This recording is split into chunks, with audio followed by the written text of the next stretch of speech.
மா பலா வாழை என்பது உம்மைத்தொகை. மா பலா வாழை என்பது உம்மைத்தொகை. மரகத புறா எங்கு வாழ்கிறது?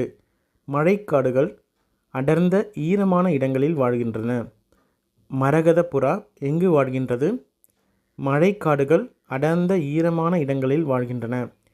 ஆராயும் அறிவு உடையவர்கள் பயன் தராத சொற்களை பேச மாட்டார்கள். ஆராயும் அறிவு உடையவர்கள் பயன் தராத சொற்களை பேச மாட்டார்கள். பிறர் நமக்கு செய்யும் தீங்கை பொறுத்து கொள்வது பொறை ஆகும். பிறர் நமக்கு செய்யும் தீங்கை பொறுத்து கொள்வது பொறை ஆகும். கைப்பொருள் என்னும் சொல்லை பிரித்தெழுத கிடைப்பது கை கூட்டல் பொருள். கைப்பொருள், கை கூட்டல் பொருள். சார்பெழுத்துக்கள் 10 வகைப்படும். சார்பெழுத்துக்கள் 10 வகைப்படும்.